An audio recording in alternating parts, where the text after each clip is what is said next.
Alright mates, how's it going? In today's video, it's chapter 7 of Tides of Darkness by Aaron Rosenberg. Quite a few casual cameos of fan favourites in this one, so let's get...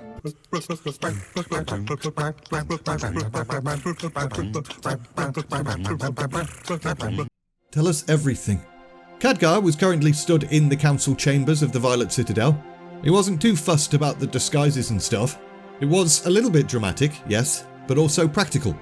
For the leaders of the wizard community were chosen in secret to avoid any bribery or blackmail, that sort of thing. But it was also pretty obvious that some of the council members sort of revelled in the mysteriousness of it all, and enjoyed the fact that any visitors to the chamber tended to leave looking ever so slightly confused by their experience.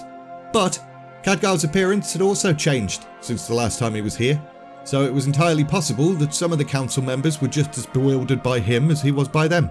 So that was fun. But all that aside, Khadgar didn't particularly want to play these games. He was tired. He appreciated the council were interested in recent events, and they had a right to know, but it would be great if they could have this chat without all the posturing and performance and shit.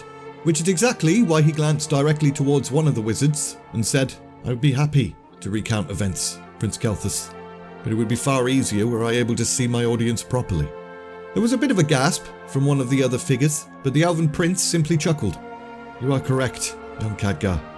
I'd find it difficult to speak to such shadowy figures myself. Is this better?" With the quickest of gestures, the prince dismissed his disguise completely. "Much better. Thanks." Khadgar then looked towards the rest of the cloaked figures expectantly, and they all just sort of fidgeted a little bit.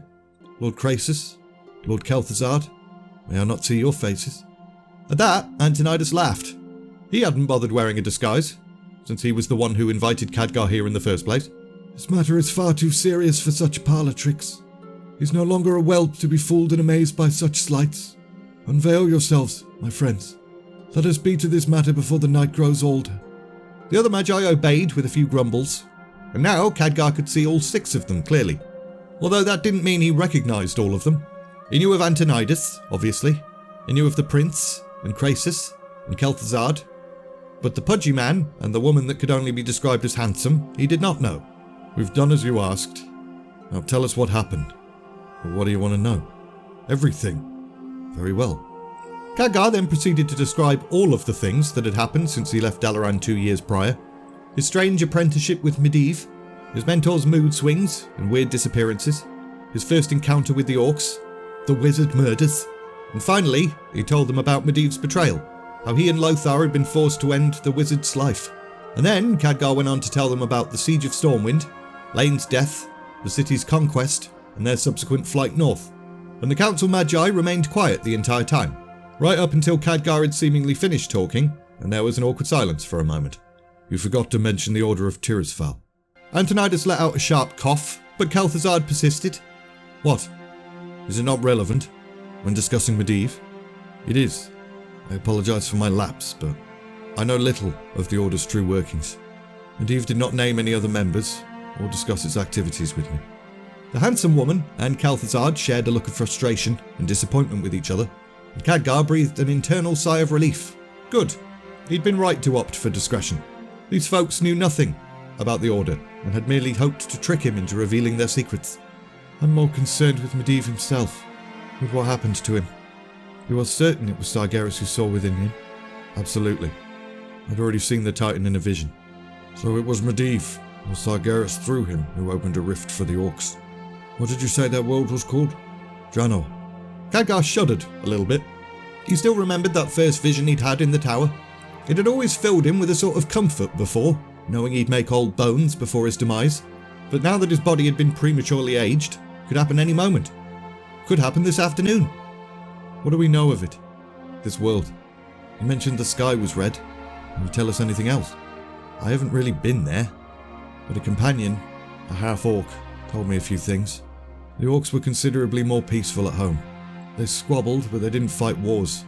Their only real enemies were the ogres. So what happened? They were corrupted. My companion didn't know all the details, the why and the how of it, but she said their skin changed colour, from brown to green. They began practicing different magic from what they'd known before.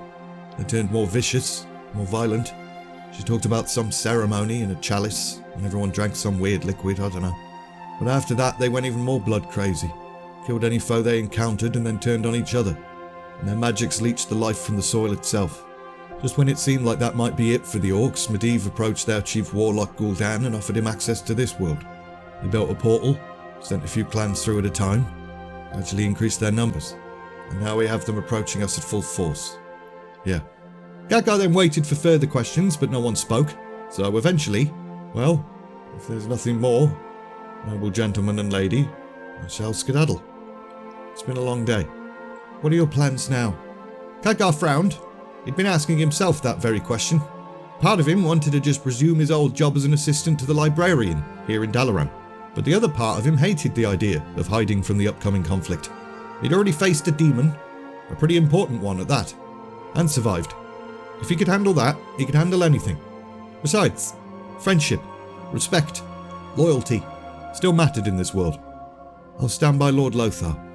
I pledge my support and he richly deserves it. After the war, assuming we survive, I don't know.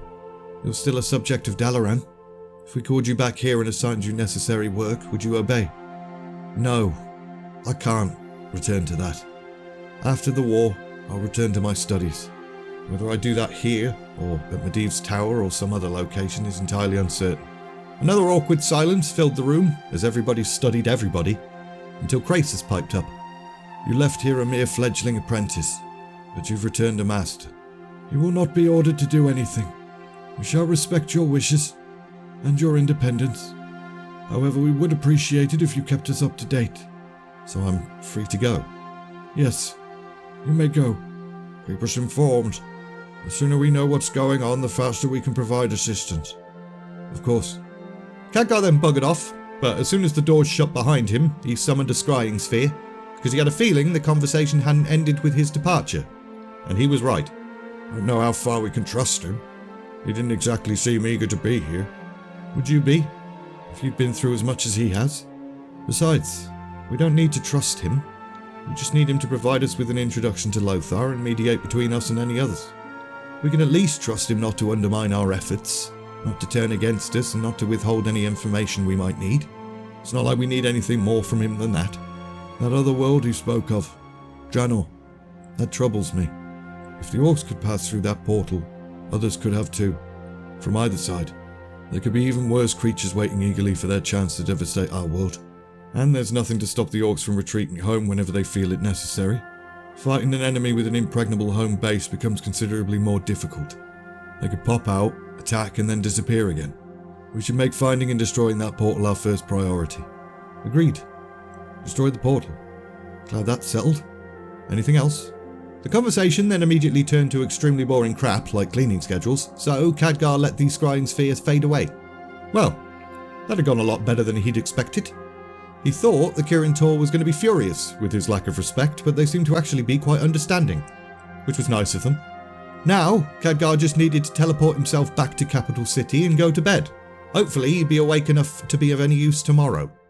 A week later, Lothar stood in a command tent in southern Lordaeron. Outside the tent, soldiers ran drills and stuff, and inside the tent, Lothar, the kings, and a few others stood around a table staring at a map. So a pretty stereotypical military camp, really. The discussion was the same one they'd been having for a week now. Which way was the Horde most likely to go? Where would they attack? And how would the Alliance troops prepare for it without trampling the very crops and fields they were trying to protect? Greymane was insisting for the 10th time now that the troops be stationed around his borders, when suddenly a scout burst in. Sir, you have to see this. They're here. Who's here? The Elves, sir. The Elves are here. The Elves. Lothar took a moment to process that before glaring towards the kings, and just as he'd suspected, Terenas coughed and looked very guilty indeed. We need allies. The Elves are a mighty race. I thought it best to contact them immediately, without consulting me. What if they'd sent an entire army, arrived announcing that they were in control? What if the Horde attacks, whilst we're still trying to assimilate them into our ranks? Don't conceal details like this from your military commander. Terenas nodded. You are correct. Of course. I should have consulted you first. It won't happen again. The fact that Terenas responded the way he did reminded Lothar of why he liked him so much. Most men find it difficult to accept fault, especially kings, The Terraners seemed to accept full responsibility. Fine. Let's go see what these elves look like then. Upon exiting the tent, the first thing Lothar saw were his own troops, and he couldn't help but feel a little bit proud and confident. Ain't nobody going to be able to stand against such a mighty force, he thought. But then he remembered the sight of the Horde washing over Stormwind, and his confidence faded a little bit. Glancing past the troops, Lothar focused on the shore. He saw Proudmoore's ships anchored there, but he also saw a cluster of unfamiliar ships. Elven destroyers. Faster than our own, and lighter. They carry less weaponry but make up for it with speed. An excellent addition to our forces, but it don't look like they've sent many. Looks like a single battle group. Perhaps more will follow. I wouldn't be their way. They'd all arrive together. A dozen ships is better than no ships, plus whatever troops they were carrying as well. We should go and greet them. And so they did. As they approached the pier, a tall golden-haired figure leapt down from the deck above, and Lothar heard at least one person behind him gasp quite audibly.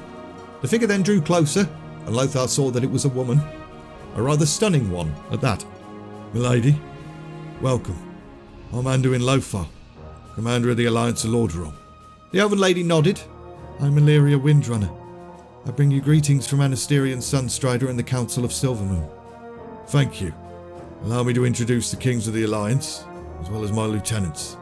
Nods and greetings were then exchanged, especially from Turallion. Now, forgive my bluntness, Lady Illyria, but, is this all the age your people can muster? I'll tell you straight, Lord Lothar. Anasterian and the others were little concerned by the reports you sent.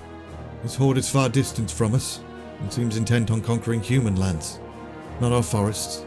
The council members believe it would be better to leave this conflict to the younger races. And yet you're here. The missive from King Terenas. It informed us that you, Lord Lothar, are the last of the Arathi bloodline. Our ancestors pledged eternal support to King Thoradin, and all his kin. Anasterian could not deny that obligation, so we sent this battle group to acknowledge the debt. What about you? I'm here of my own accord. I'm a ranger. I chose to bring my own detachment and offer our aid freely. I have a feeling this conflict is far more serious than my own rulers realise. If this horde is as vicious as you say, our forests will not remain safe for long. We must stop them. I agree. I thank your lords for their token support, but I'm far more grateful for your presence than that of your rangers. We were just discussing our next move. I'll be interested to hear your opinion.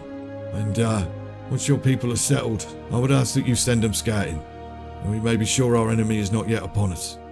We need no rest. I'll send them at once. Illyria then gestured towards the other elves, and they buggered off. They'll scout and report back. If the horde has come within 2 days' march of here, we will know of it. Excellent. Now, if you'd like to accompany us back to the tent, milady. Of course. But please, stop calling me milady. It's Illyria, nothing more. Lothar nodded and turned, and as he did, he caught a glimpse of Turallion's face and suppressed a grin. Now he knew where that gasp had come from.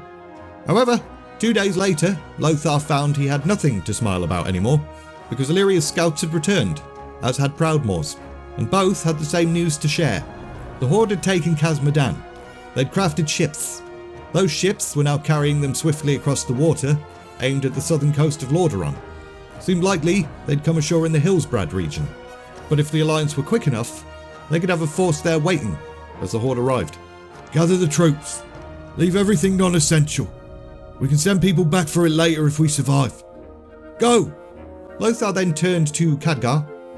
So it begins. I thought we'd have more time. So did I. But these orcs are impatient to conquer. That might be their downfall. At least, I hope so. And we're leaving it there! So it's actually another Alliance chapter next week. So that kind of breaks the pattern, unfortunately. I'm kind of working on several projects at the moment, so I may have to just do one chapter per video for a bit. But, like, this one was a ridiculously long chapter anyway, so it's not like it's making that much of a difference. As usual, links in the description for the book, my Patreon page, my Discord, all of that stuff. If you enjoyed this video, like, subscribe, all of that bollocks. And all that's left to say is, thanks for watching, and see ya!